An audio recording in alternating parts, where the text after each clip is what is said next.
Hello and welcome to season 2 of the Worth Revolution series, the Inside Edge podcast with me, Nisha Shenoy. Today we have with us Parag Pol, Vice President of the Data Science and AI Division at MasterCard. He is an AI expert, and not just that, he's someone who sits at the intersection of AI and mindfulness. He comes with a lot of creativity because he's a best-selling author and a very unique combination of different skill sets. And I'm so excited to have this conversation with you, Parag. Thank you for joining us today. Can't wait to understand your entire journey. And most importantly, I want to thank you for taking time out on Mahashivratri to have this conversation. Welcome to the Inside Edge podcast. Thanks a lot, Nisha, for inviting me. Excited to have this interesting conversation. I think you are a fellow author. You have loved your books. So it will be, I'm sure it will be going to an interesting conversation. I what got me interested was that an AI expert who is also a mindfulness practitioner. That's a rare quality, right? AI asks you to speed up, to kind of constantly reinvent yourself, but mindfulness, it tells you to slow down, go deeper into yourself. And how do you manage these two completely contrasting worlds, or should I say personalities within you? So how do you do that? I think there is no, these two are, I see, interrelated because mindfulness actually helps you to stay grounded, live in present. And as you rightly said, in the AI world, the changes are happening so rapidly that you need to continuously reinvent, you need to keep on learning new things. And in order to do that, more mindful you are, better it is. Secondly, as did mention, so meditation, mindfulness actually helps you in critical decision making Mm, because with AI agents coming into picture, a lot of enhancements going on, you get a lot of options. But end of the mhm, day, buck stops at the individual because AI can't decide it for you. And in mhm. order to have those critical decision making, Okay. more present and grounded you are, I think better and faster your decision making would be. So from those perspective, I feel these are related. And it is more critical to actually have mindfulness as well as individuals to follow meditation to thrive in the AI age. Yeah. So if I'm hearing you correctly, mindfulness gives you that clarity from within, which kind of helps you make that decision quickly. Like, how does that work? Can you expand a little bit on that? Our mind always runs into past or into future planning or into past. In order to make any decision, it is important that you actually more you stay in present. You Mm, can call that as a state of flow, or in order to make a well-informed decision, you need to be living in present. And that's mm, where actually meditation as well as mindfulness comes into picture because it keeps you grounded on present, so you mm, don't kind of keep on juggling between different thoughts. And then you can actually think through things clearly without those tinted glass. So there is mm, no perception, there is no bias, and then you can actually take a well-informed decisions. What mm, AI can do is it can actually give you variety of options. mm, But in order to make any decision, if your mind is scattering continuously into past, into future, then you can't decide. I think that critical decision making is where mindfulness and meditations helps a lot. I think yeah. as you did mention, and I think as we are chatting a couple of days back, I got to know that you have been practicing Vipassana. So you might have heard that story of Ubakin, which is told on the last days on those Yes. portals by Satyanarayana Goenka Yes. ji. So means he was very fast in decision making. He was running so many departments. He was the first accountant general. He used to enter any office, and when by the time he used to leave it, there was not a single decision which was pending. Why he was able to do that? Because he was very, very clear. He was so I think those role models, if you see, that just tells that these things are related. That's so true. I mean, and thank you for bringing that up. Vipassana for me, it came into my life at a time where I was at my lowest. And from there, it only helped me build myself inside out in the sense, like you said, there is all you are either running in your past or you're in your future. But for you to stay grounded, you have to stay here in the now. And that can happen only when you're centered, when you're watching your breath and all that. So that has been a beautiful journey. But AI is something even I am trying to figure out, because there's a lot of stuff that's going on in the AI industry, and you can help a lot of mid-career transition folks in terms of how they can, upgrade themselves, reinvent through the journey. So that is what we are looking for in this conversation. And you, as an expert, will have a lot of value to add in that conversation. But before we get to that, what all of us would be interested to know a little more about, who is Parag Pol? Like, were you always the tech in the room, like in your family? Was there always an inclination towards technology, or is this something that you built over a period of time? So I have continuously evolved. So by education, I think I can relate with you because you did education in chartered accountancy, then you moved into HR. So similarly, by education, actually, I'm a textile engineer. So I started Oh. into manufacturing sector. There, I Mm, think the role of automation is very, very critical. So I mean, from those perspective, I kind of related. Then I pivoted into market research, business research, which was more of a qualitative research as well as quantitative research when mm, numbers comes into picture. Then over the years, I've graduated from data analytics, social media data analytics. So I've been, used to be analyzing those data way back when we just had the evolution of Facebook and Twitter. So analyzing those type of data at scale. And then over the years, I've kind of transitioned into financial data analytics, into retail data analytics.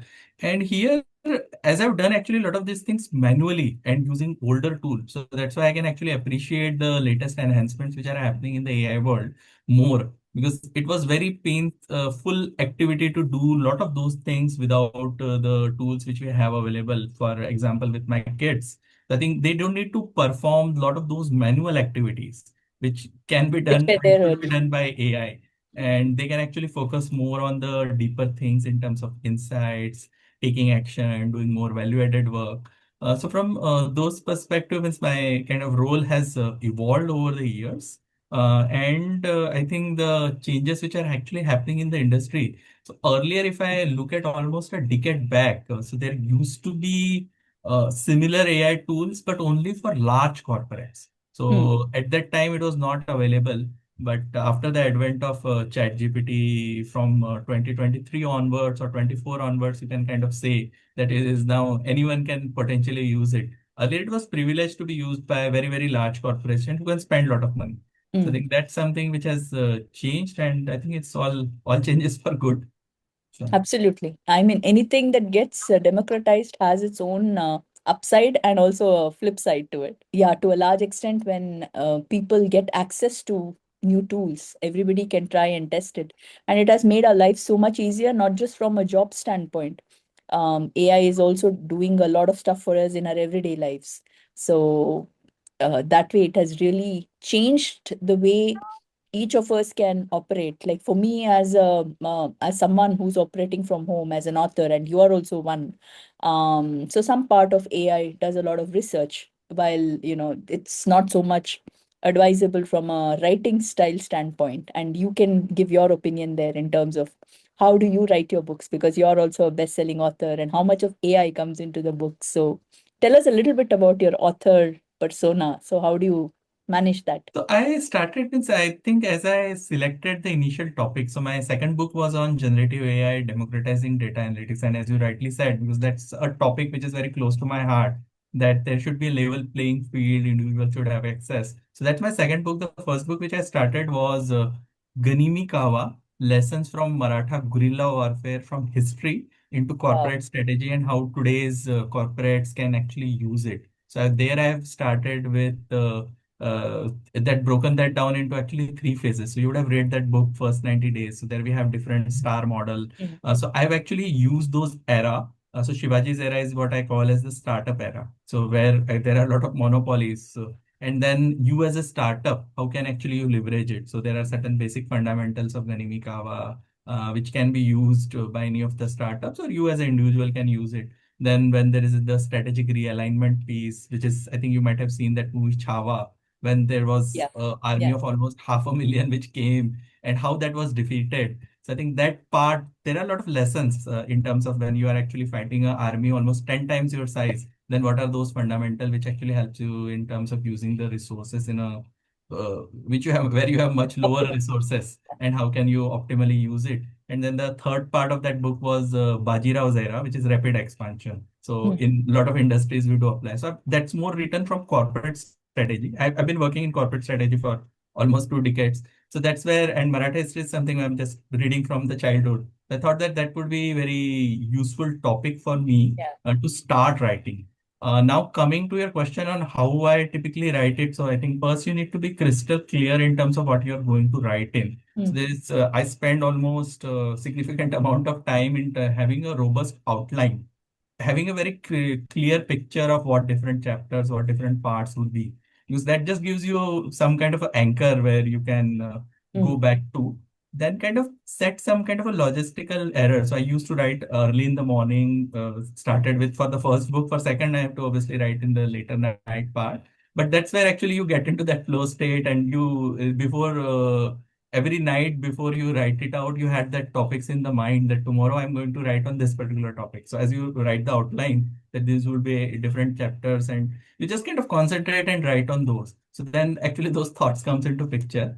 I do use a lot of AI tools, but the way I write is actually old school way in terms of pen, and I usually use those A3 large A3 papers. So I have pretty big chunk of those, and then I keep on writing by hand, and then I use a lot of AI tools. I type and kind of convert those into form of book. I use a lot of tools. So I think Atticus is something which I use for formatting. Mm. It do helps because it's a cloud software. So whichever device I'm using, I can refer to, if let's say during the day if some thoughts comes in, I can kind of go and add it wherever I want. Uh, I think from tools perspective, just like you mentioned, ChatGPT, Perplexity, these tools helps in doing the research part. Then there are a few other tools like to give the proper value to the reader. Because if you have to do a lot of those things manually. So, Mm. for example, in my first book, I've used a lot of battle maps, uh, strategies. So if I have to kind of design those myself, it would have taken me a lot of time. So that is where I used Canva. I used Canva AI to generate some books so that reader can actually relate it. In my second book, I used a lot of comic kind of funny images, like elephant in the room. Then I had a boardroom sitting in, and there is actually elephant wearing corporate dress sitting it out there, so that people can relate these images. Now, if I have to, I'm an author, a writer. If I have to create those images myself, then it would have taken me a lot of time. But to give that value to the user, I am using the AI tools. Then I think doing the research, those type of formatting related stuff. So that's where actually two comes into picture. So I think end of the day, as a author, our responsibility is to the end reader. So we should be Correct. giving maximum value. Now, in order Correct. to give that maximum value, we should be using all the tools which are available. Uh, I did have to research, do a lot of research actually for both of these books. So for first book, I've been reading Maratha history since childhood, but still I have to reread almost 30 different books from different languages. So Marathi is my mother tongue, but still I'm not that convenient in terms of reading in Marathi. So I Mm. use these AI tools to convert some of those books, because for that War of 27 year, I Yeah. need to do a lot of research which is not at all documented actually, unfortunately, in our Indian history books. So there I have to use books which are written in different languages. So I think for there, that's where AI come into picture. Otherwise, means I don't know a lot of those languages, so it becomes difficult. So that did help. Even for my second book, I have to read a lot of books from latest and greatest, which is happening into the AI industry. So those, it just speeds up your learning curve. I do take help actually of all three forms. So physical books is something which I love most, but Mm. Audible, as I'm actually going to work, so doing this research process, I used those tools. So Audible books helps me actually in terms of revisiting a lot of concepts where I need to go back to. So that's where I feel that means as an author, we should be using latest and greatest in the technology so that we give maximum value to our reader, Absolutely. Yeah. rather than saying that I will not use these tools and I'll only write in a typewriter or something like that. That's so true. And I think today the audience is even more open to all kinds of platforms also in terms of, consuming books physically, ebooks on Kindle, and, even listening to audiobooks on Audible or Spotify or even, so there are multiple ways to for us as authors also to tell our stories and connect and reach more audiences. So thank you for bringing that point up as well. Now, coming to your book, the 8 skills to survive the modern AI wave. So I wanted to really understand what is that book about, and tell us a little more, because in today's business environment, there are a lot of folks that are very anxious about how easily AI can replace a lot of jobs, and even it's not just at an entry level, but even at the mid and senior levels, lot of roles are losing their relevance, right? So when we talk about that, what is your view on that, and how is your book going to help them build some of those skills that are necessary for the future? So, thank you. So, about my book on generative AI democratizing data analytics, that's actually means there are three central themes which is there. So, first theme is kind of as I did mentioned about the concept of democratization, because that I see as a democratization of data analytics. That's the field I work in, but it's more like democratization of intelligence, democratization of insights, which actually comes into picture. And as you see human history, it has kind of evolved over the years. And earlier, the power, as I did talked about, related to AI used to be with very large corporates. But now, with a lot of these systems which are more of open to everyone, that is has the power of truly democratizing it. So that is one part of the book. Mm, Second part of the book is where actually I busted 7 myths, just like you did talked about. AI is going to take all the jobs. It's going to kill creativity. It gives you wrong answers, so the hallucination part is there. So there are 7 myths which I tried to bust by based on my understanding, my journey of last couple of decades, which I worked on. mm, Third part is where actually where I did talk about the 8 skills or mm, human superpowers which we need to actually nurture more to thrive in the AI age. So means that's the structure of the book in terms of these three. Then that's something which I've tried writing in layman forms. If someone just need to get a 101 type of a overview of different terminologies, how this can be used, they can kind of read it out. So that's all the book all about. Now coming to your questions related to the advice to the professionals, and there is a lot of anxiety related to it that what's going to happen in future. So my take here is that we need to actually use the technology to best of our advantages, and we should be kind of using and embracing it out because that is going to be disrupting a lot of things.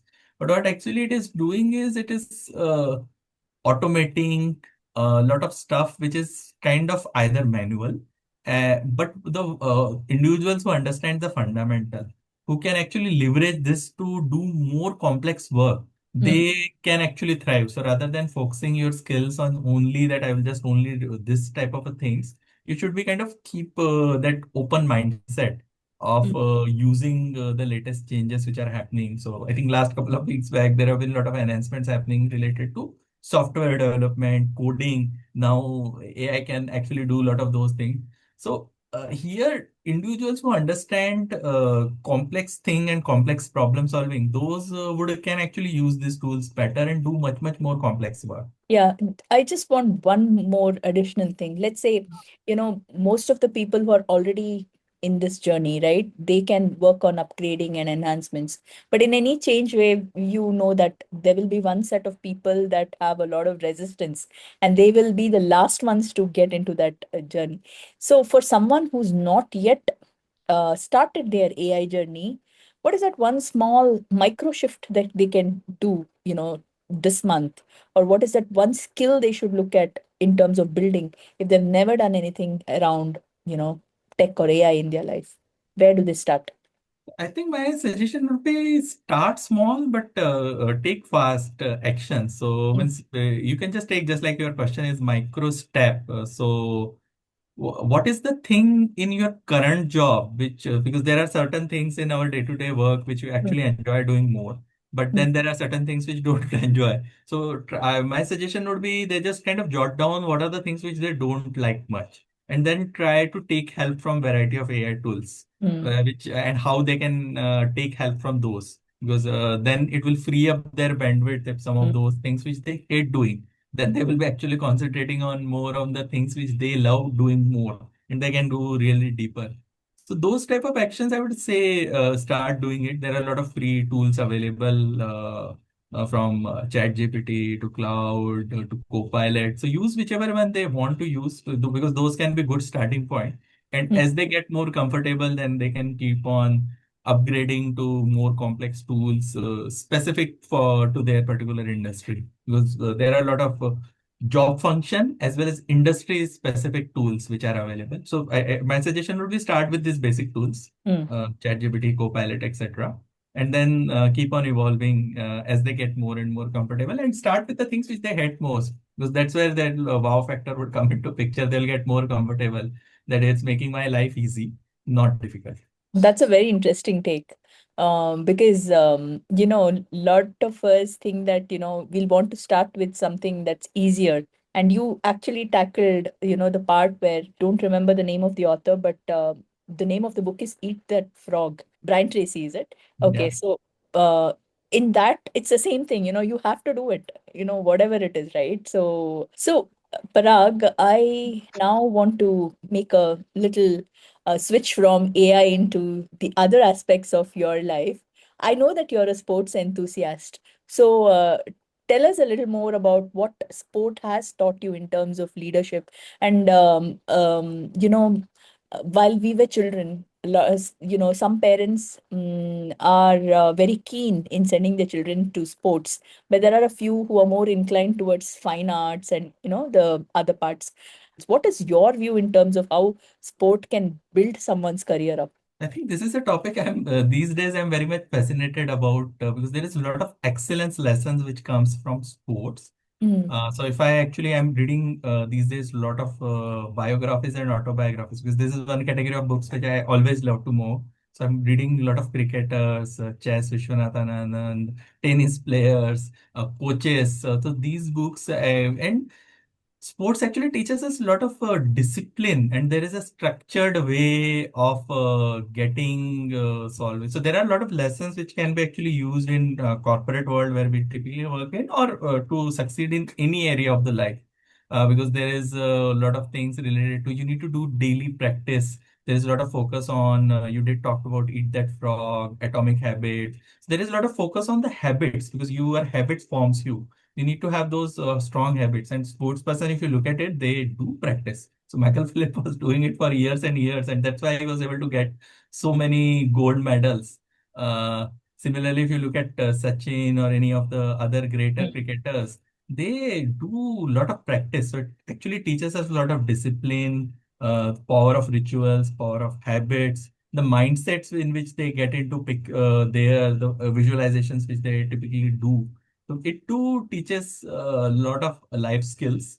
Secondly, if you kind of talk about the team sports, so there are mm, individual sports and then there are team sports. So those actually helps you in form of working in a different environment. Individual, so there are means a team where individuals are playing would not do that well, versus where there are different team members, be it football, be it cricket, or any other sports like basketball. They when they gel together, they that team is the winner. So many times we have in different sports, we have seen different teams having actually all-star formation, but as a team, they don't do that well. I think those type of things do come into picture, be it in personal relationship or in the corporate world as well. Individual, how they kind of complement each other, play in the team spirit. That's the other lesson. As well as it just develops your mental and physical fitness. Secondly, I think lastly, as I talked about, so we, most of us nowadays, even the AI age, the digital world age, it is very different for today's generation as we kind of compare to almost 20, 30 years back, where you has to have to play. So from physical fitness perspective as well, which I feel is more critical, and that do helps in releasing a lot of stress. mm. Need to everyone need to play at least some kind of a sports, because that's more physical, which you can touch, see. Otherwise, most of our work is in front of laptop sitting. So that's where I think, I mean, those are the angles where sports can really help. I think that's a very well put point because more and more conversations are happening with your chatbot. right?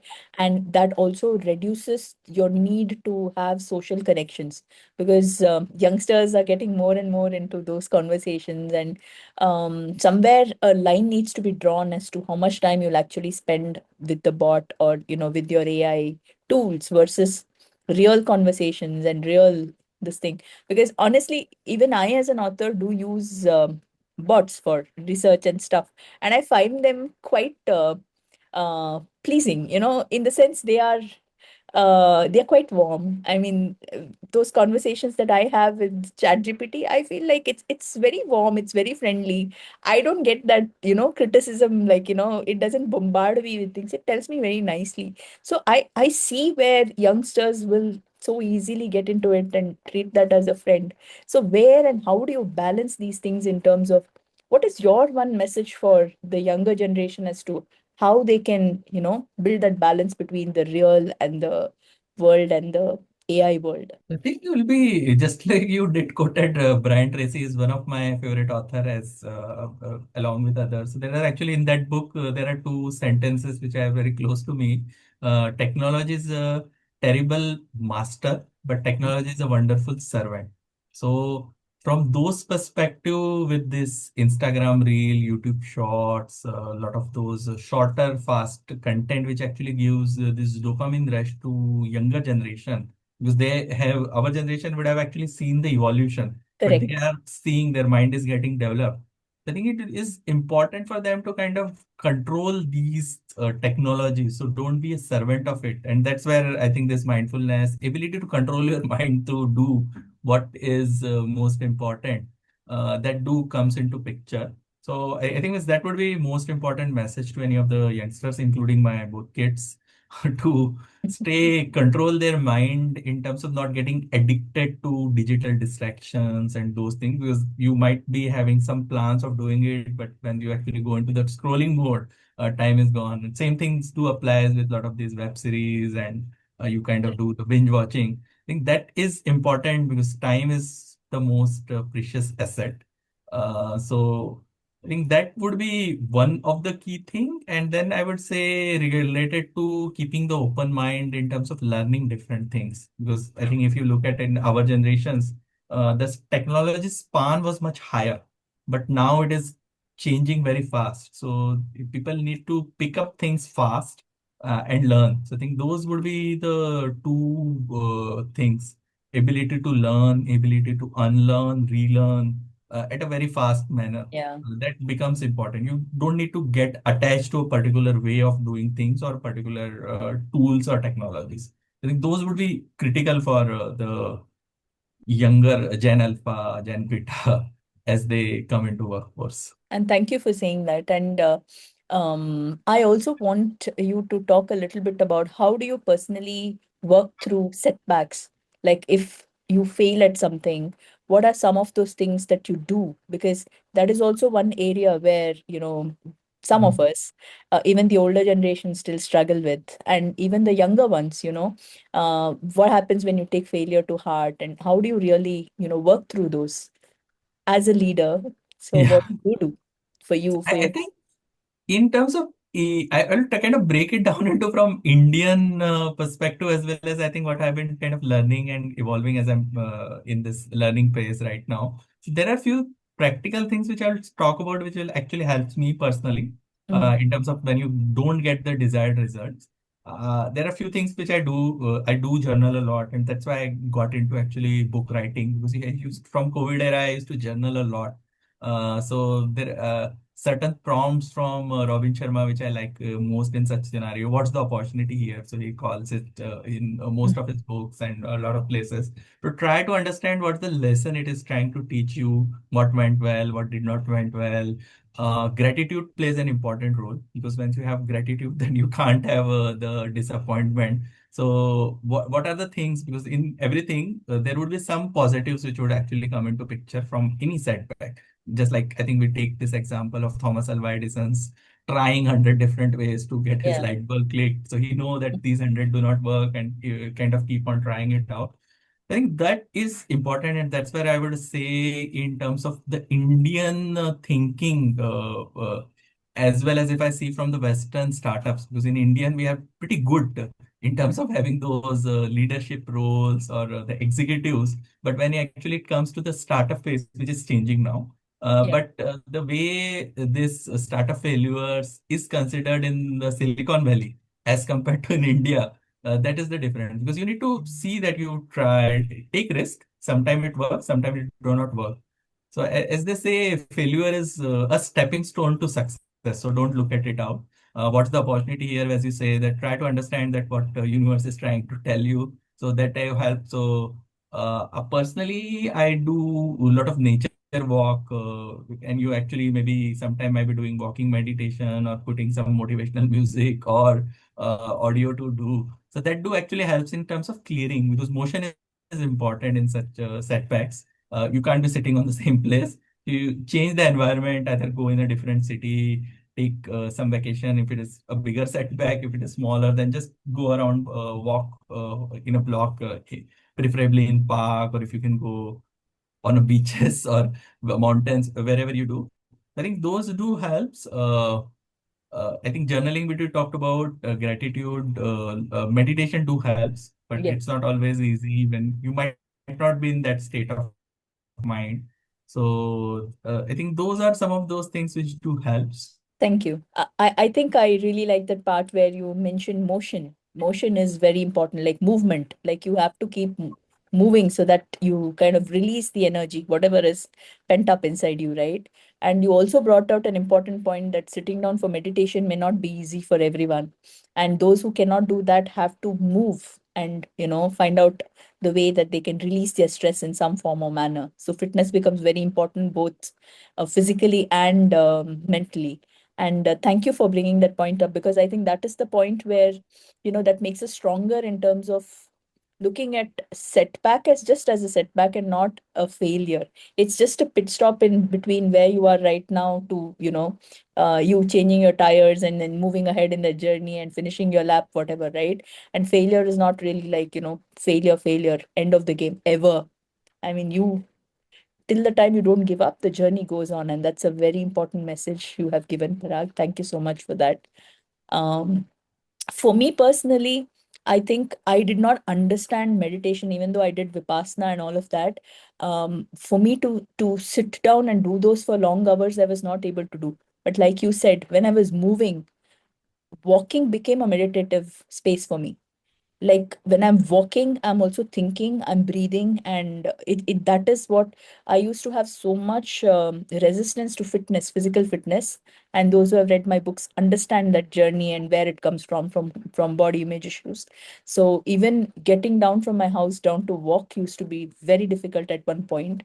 But the moment the focus shifted from body to mental wellness to well-being, I think a lot of those pieces got, you know uh, sorted on its own. And today, walking is my favorite pastime. Like I walk, I listen to Bhagavad Gita because that gives me so much of peace in those 20 minutes or 30 minutes of morning meditative walk that I do. I don't sit for that, but I walk and listen, and it's become a nice little morning ritual for me.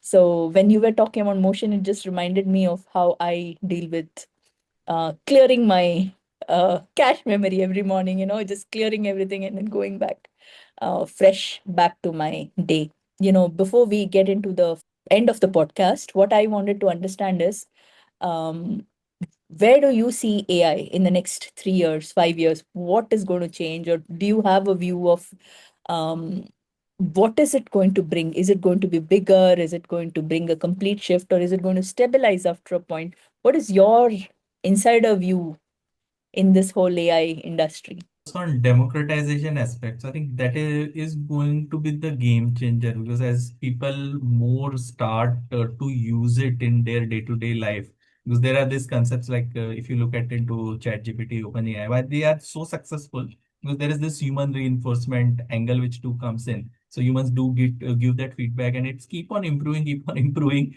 More we use it, better it gets. Versus let's say some of those machines or other things where actually after some time there is a depreciation or the parts get tore down. So this is actually a different thing. I consider we are actually at a very turning point, just the way you remember way back when internet came in and that dot-com things we had. So it's like that type of an inflection point because the application areas are immense. The ecosystem which we have currently, because this ecosystem was not there, but Hmm. now the ecosystem, you look into form of the compute part, the enhancement which are happening in the cloud side of the business, the ecosystem in terms of a lot of money which is actually going from different VCs in India, in Silicon Valley, on a lot of these enhancements. So I'd say it is going to be a game changer in different industries.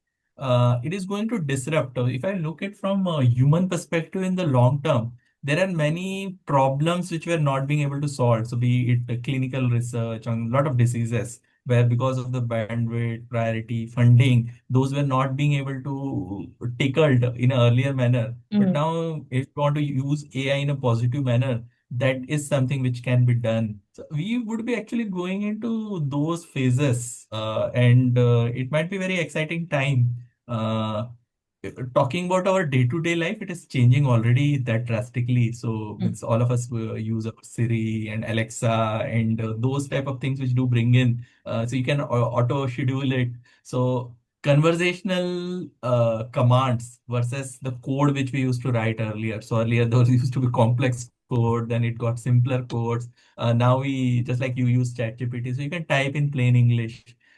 The latest enhancements which are happening actually is the voice part. So you can speak in your mother tongue in any Indian language or in any other language, and then it kind of understands and kind of potentially link it out. So those would increase the adoption, and as it gets used in different use cases, it is going to actually help and change in many ways. So that's what I see in next few years. I think there are so many tools, and a lot of us do not know what tool does what. Like, I am rather old school when it comes to AI.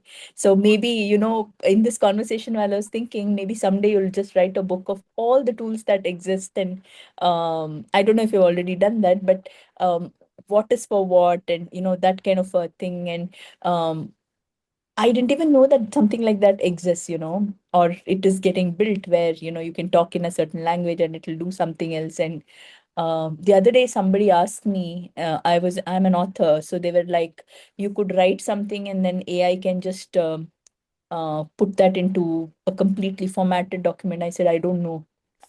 I have no idea. If somebody does that, it'll be great. Um, so we are clueless in terms of what apps to look for or what tools do exist in the market. Is there a book like that, or do you plan to write one? Or I think the challenge is that it cannot be a book. It can be actually a living document because the rate at which these changes are happening is so yeah. fast. So Hmm. this my generative AI book I wrote in August, September last year. I did made few changes when I was publishing the very first version, but now we are in February.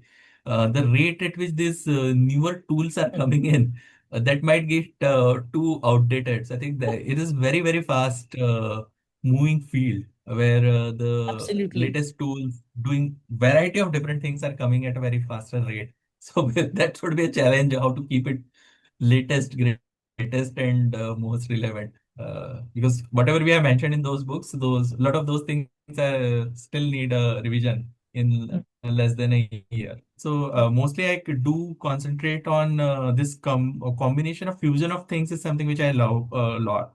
So the first book, as I talked about, so Yeah. Indian, you did talked about Gita. So this Ganimi Kawa and all of those concepts, lot of those concepts actually comes from a very old thing.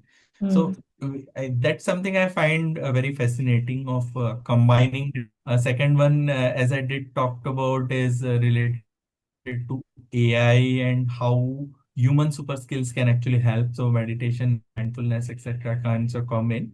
My third book is actually combination of it's called Mindful Executive. So there I have actually delved down into variety of tools and techniques. You did talk about a lot of healing stuffs as well. So from Ho'oponopono to releasing the emotions, to a lot of those activities, to staying mindful, to the gratitude part, to this Shinrin Yoku, which is nature walk, walking meditation. So there actually I tried use those concepts for how corporate executives can handle stress and get best out of that in terms of getting into the flow. So that's means kind of combination of it. The other two topics which actually I'm working on or will be working in 2026, actually there are two projects which I'm trying to work on. Mm, One is I'm very fascinated with agentic AI and AI agents, the role it is going to take place in future. So that would be one of the topic where I'll be doing some work on in this year. And secondly, you did briefly touched about the sports part because I'm very fascinated with the way a lot of sportsmen actually do. So excellence from learning from different sports. So chess is something I love, cricket is something I love. I'm reading a lot about tennis and other type of sports and a lot of biographies of mm. this our superstars who what kind of life they work and how can we use those lessons in excellence because that's not area specific, those can be used into the corporate world because that's where actually I'm working in. So there I'm trying to do a fusion between sports excellence into corporate world. So means that's something I just wanted to kind of add it out. So Okay, so with that, we come to almost the close of the Inside Edge podcast. But before we let Parag go, I am really keen to understand the man behind the suit, behind the leader. So I want to get into the brain of Parag. So let's just do a quick rapid fire to really understand and get the pulse of who he is. So here are a few questions for you, Parag. Um, Morning or night? Your favorite time of the day? now it is morning. It come very late, but now it is morning. Earlier, I used to be night owl. My daughter is still a night owl, Mhm. but from last few years, I'm getting into that 5 a.m. thing, Amazing. morning. Morning it is. So your spirit animal, is there anything that you feel like maybe you were one in the previous birth or something that you closely relate to? Any spirit animal? It keep on changing actually. Right now, I'm just more getting into that aggressive. So One. tiger, lion, yeah, Okay. Tiger or lion? Which one? lion because that works in a King different of the way. jungle. True leader. So your favorite quote? Fall down 7 times, get up 8. Resilience, Amazing. never give up. Amazing. Amazing. So if you had crores of rupees today and you didn't have to work at all, what would you be doing? Mhm. I think I would read, be a librarian, Wow. read, travel, read, travel, sleep, travel a lot with, explore all the countries in the world with my family, Mm. read on the vacation. Indian vacations or international vacations? What do you I prefer? think both are One, good one, as one. family Pick is one. critical.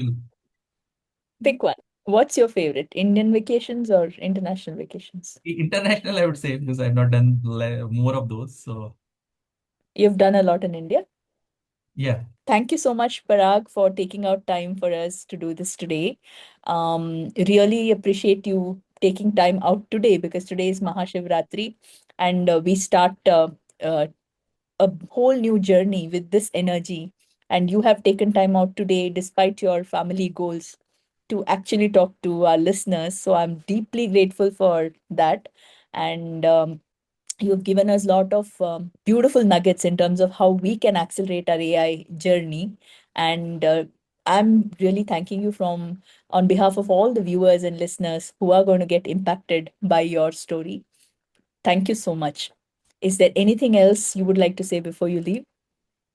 no, thanks a lot, Nisha. I think I'm pretty excited about your series. So I've watched and listened to your series one and pretty excited. So thank you for bringing in different perspective and creating a forum where different individuals with different thought processes, ideas comes into picture. So thanks a lot to you and thank you for all your viewers for listening us.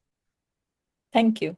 Have a great day. And we'll be back again with another exciting story. But until then, it is time for you to up your AI game. Do not be afraid of change. Do not be afraid of reinvention. Change and reinvention are a part of our lives. So we may as well do it well. Eat that frog and just rock in the AI game. So Parag, you are a vice president at MasterCard, and I mean, talking to you, you're such a humble person. And humility is a rarity these days. I meet so many people, and the moment they've spent 3 months, 6 months into something, they start feeling like an expert, and there's a whole air around them. And how do you manage to remain um so true and honest? And so, where does this come from? I mean, I think as you did mention about this learning, relearning thing is important. So you need to actually always have the beginner's mindset, because the moment you start thinking that you are expert, then actually you are trying to lose your edge. So from that perspective, curiosity is important, ability to kind of stay and have that beginner mindset. I think that is the most important thing which I feel. Because otherwise, if you start thinking like I'm expert in anything, the rate at which these technologies are changing, absolutely. you might become redundant pretty fast. So I think that I consider as a important thing, specifically around the AI related parts which you did talk about. So the change which is happening is at very, very rapid pace. So always need to have that beginner's mindset. Well said. I think in the journey of life, everything comes with change. And whenever we are transitioning, you always start as a beginner, wherever you are, no matter what you have done. And that's a very, very important point. So thank you for sharing that. Yeah, and thank you for Based, giving me this platform. Yeah. thank you for giving us the time.